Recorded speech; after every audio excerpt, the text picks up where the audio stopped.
Hey everyone, this is Robert Solomon coming to you from South Studio One with the Smart Start podcast designed for inspiring entrepreneurs who want simple yet effective methods to grow their online lifestyle business. So, what's happening today? Let's talk about attraction marketing, a continuation from yesterday.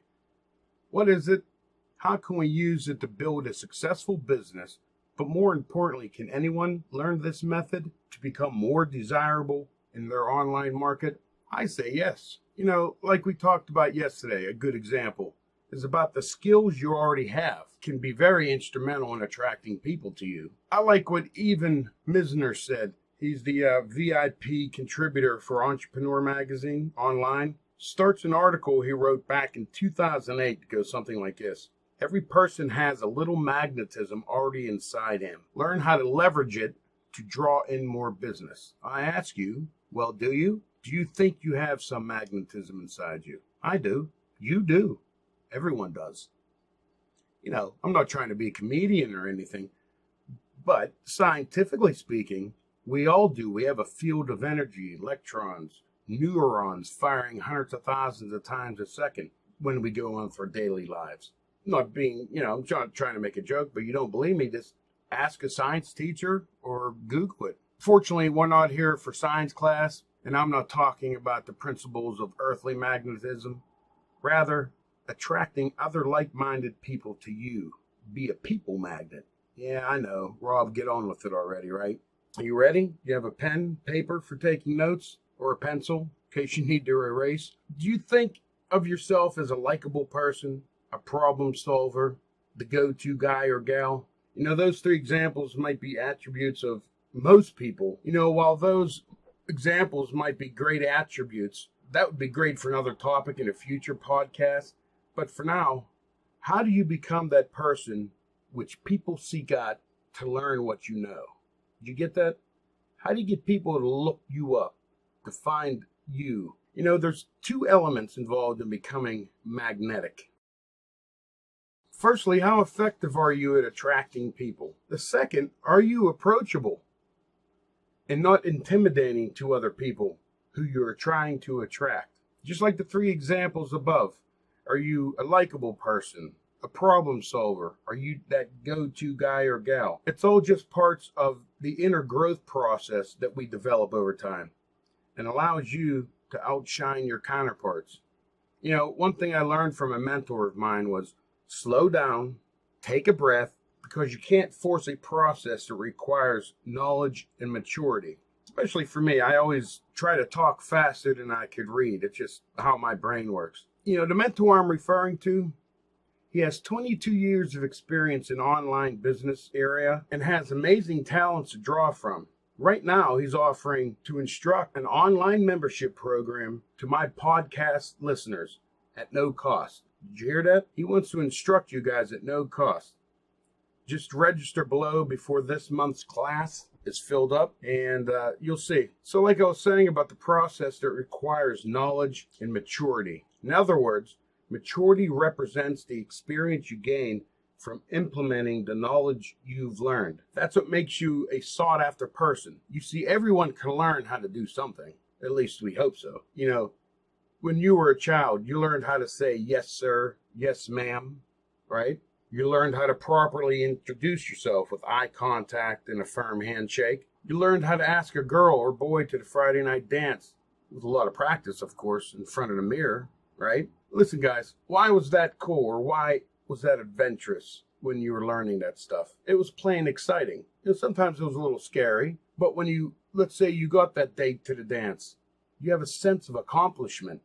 We lost that somewhere. The same stuff we used to do as a child that found it curious. We lost somewhere when we grew up, I guess. I don't claim to have all the answers, but in my experiences, that was a time of personal growth, mental development, curiosity of the unknown. And I think this is an important one. We all had big imaginations. We all wanted to be a policeman, a fireman, a doctor, a lawyer, an astronaut. What happened to all that?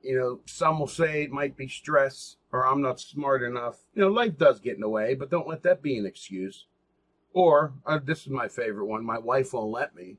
And yes, I've heard them all to some degree because I've used probably all of them as an excuse for whatever reason. So, my goal here wasn't a course into developing a magnetic personality, but to show you that you possess one already. We all do. Somehow, when we become adults, it's slipped away, like I just mentioned. And so did our imagination of what if, imagination of I can't wait. We all know the real secret is in the failures and how we deal with them. Let me repeat that. We all know the real secret in success is the failures and how we deal with them. So, look at the 5 people you're in contact every day, your circle of friends. That's from Jim Rohn. If you haven't heard any of his work, I'd definitely look him up. Jim, R-O-H-N. Very good motivational speaker from the probably late 70s and 80s, all the way up through the 90s.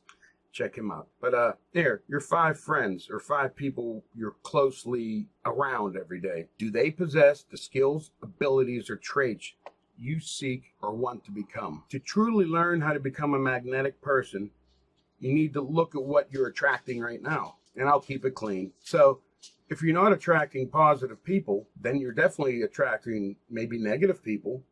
Broke-minded people relate to broke-minded people.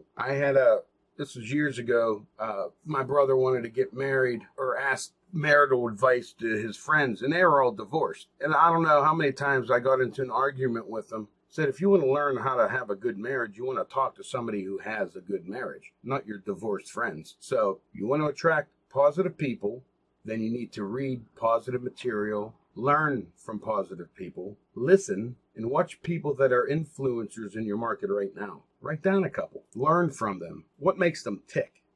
Habits, they say it takes 30 days to create a habit. Not to get off track here. And it takes even longer to correct that habit or break that habit, as they say. But a goal you should have, and that's what we're going to start doing, change one thing you do every month to create a more positive you. Good example, say hello to 5 people a week whenever you're out and about. I mean, you don't have to stalk them and, you're going to the grocery store getting apples and oranges. You don't need to follow them around the produce section.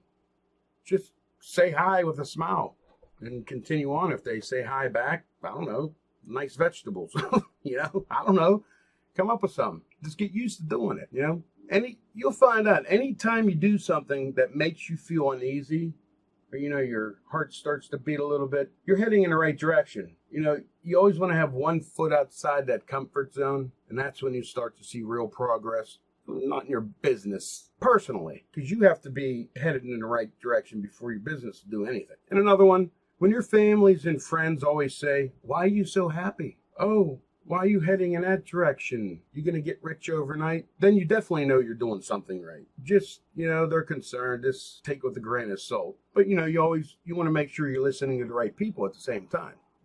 Believe me, when you take that first step to write an email, make a video, or create a colorful picture quote for post it on Facebook, people will start to notice you, especially if you always have that same message. Whatever you're doing, if you're going to be a motivational speaker or if you're going to teach people how to barbecue chicken. There's my barbecue chicken again. I don't know why. I'd like to, I don't know. It's just a good example. I like to cook. Maybe I'll come up with a barbecue chicken recipe for you guys. Pretty easy. But, remember the other post, the one from Monday, it talked about the ball player from school and how he was looked up to, how she was looked up to. Why? Because they were good at their game. When you're good at something, that would feel good, wouldn't it? To be sought after. He wouldn't have been sought after if he wasn't determined to improve his game. Every time he practiced, he tried to improve something. Every time he played, they seen the improvement. I think this should give you something to think about. Try this. I said that here a couple minutes ago. I want you to write down 5 people that have really made an impact in your life positively. Then write down 2 things from each of them that they did or do that was inspirational from each of them. I mean, I guess maybe if you, on a negative aspect, sometimes people do stupid stuff and you could learn, don't stick your hand in a fire or, don't put a firecracker in your hand and light it. Maybe you could learn something from that. I'm sure you can. But I think that give you something to do there. You got to start dreaming. I know that you can do everything that you set your heart to. You just got to have the right information and the right people to direct you there, to keep you on the path, per se. Don't ever give up, because as soon as you give up, it's game over. You might stumble along the way. In my experience, force yourself to do it. If you don't like to write, just try it. Write whatever comes to mind. Write it down. I'll finish off with this. I was reading an article about a writer. What do writers, authors, where do they get this stuff to write? Well, guess what? They said, well, you got to read, so read. You got to learn. If reading's not your deal, or maybe it's a little difficult, watch a video. Listen to an audio. How to Win Friends and Influence People by Dale Carnegie, local guy here in Pittsburgh who was the master in the steel industry.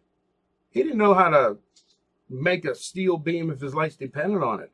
What did he do? He surrounded himself by people who knew how to make steel. Remember, write down the 5 people that really made an impact in your life for the positive. Quote or write 2 things of each of them inspired you with. All right? Now, if you like this episode, like and subscribe. And, of course, share this with somebody that can benefit from the information. Oh, yeah, and I want to end with this. I almost forgot. Don't forget, you'll lose your chance at the online mentorship program if you don't get registered by the end of the month. So there's still some room. Sign up. All the information will be down below in the description, along with some cool links and resources. The actual resource to this page, this podcast, that'll be coming out Saturday with the end of the week podcast for this series. Hey guys, this is Robert G. Solomon coming to you from South Studio One. Like always, stay cool.